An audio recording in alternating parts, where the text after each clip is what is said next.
Science city સુરતમાં અસામાજિક તત્વોને હવે જાણે પોલીસનો કોઈ ડર ન રહ્યો હોય તેવું લાગી રહ્યું છે।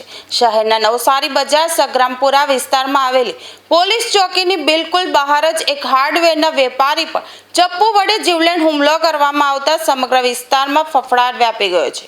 નવસારી બજારમાં હાર્ડવેરની દુકાન ચલાવતા વેપારી આજે જ્યારે પોતાની દુકાન ખોલવા પહોંચ્યા ત્યારે તેમણે જોયું કે દુકાનની બહાર અસામાજિક તત્વો દારૂની મહેફિલ માણી રહ્યા હતા અને ત્યાં દારૂની ખાલી બોટલો પડી હતી।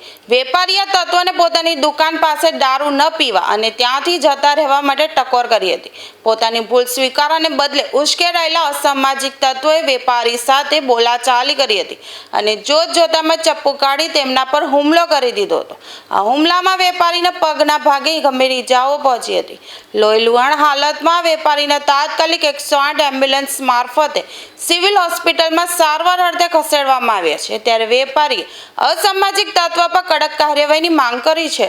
ફાધર નામ આઈદાન રામ, હું મારી હાર્ડવેરની દુકાન છે નવસારી બજાર સગ્રામપુરા પોલીસ ચોકીની સામે।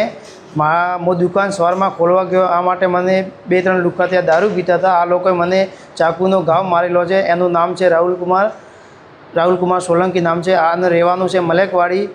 એને ઉપર કાર્યવાહી થવી જોઈએ। રોજ 365 દિવસ એનો ત્રાસ છે ત્યાં। એ મતલબ દારૂ પીએ ને ત્યાં બધું મતલબ દારૂ પીએ ને ત્યાં બોટલી ફેંકવાનું ને આ બધું આવી રીતે કરવાનું। હા, મારી દુકાને જસ્ટ બાજુમાં ગ્રાહક આવે એને બી ગાલો આપી દે ક્યારેક। આવો ત્રાસ છે સાહેબ।